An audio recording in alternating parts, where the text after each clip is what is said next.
అబ్దుల్ కలాం గారు చదివే టైంలో కూడా ఆయన క్లాస్ లో 40 మంది విద్యార్థులు ఉన్నారు. ఆ టీచర్ వస్తేనే పాఠాలు చెప్పారు. 40 మందిలో ఒక్క వ్యక్తి మాత్రం అబ్దుల్ కలాం గారు అయ్యారు. మిగతా 39 మంది నార్మల్గా ఉన్నారు.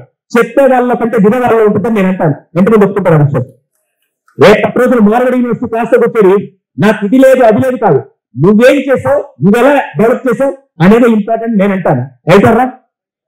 కంప్లైంట్ చేసే నేచర్ నుంచి కాంప్లిమెంట్ ఇచ్చే నేచర్ లో మీరు డెవలప్ అవ్వాలంటే ఫస్ట్ మీ ఐడియాస్ మారాలి, మీ ఐడియాలజీ మారాలి.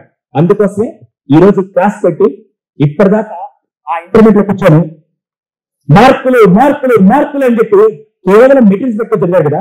కానీ నేను నార్త్ లో స్కూల్స్ మీద రీసెర్చ్ చేస్తే వాళ్ళు ఏం చేస్తారు తెలుసా, ఈ క్వశ్చన్ కి ఇలాగే కాకుండా ఇంక ఏ విధంగా ఆన్సర్ రాయించని వాడి ఐడియాలజీ పెరిగితే, అందుకే నార్త్ లో వాళ్ళందరూ ఉద్యోగాల కంటే ఉద్యోగాలు ఇచ్చే స్థాయికి వాళ్ళు ఎదగడానికి కారణం కాన్సెప్ట్ నేర్చుకుంటారు. రేపటి రోజున మార్వాడి యూనివర్సిటీలో కూడా మీరు బట్టి నేర్చుకోగలుగుతుంది. కాన్సెప్ట్ నేర్చుకోవడానికి వాళ్ళు రెడీ ఉన్నారు. కాన్సెప్ట్ నేర్చుకునేవానికి ఎంతమంది రెడీ ఉన్నారు?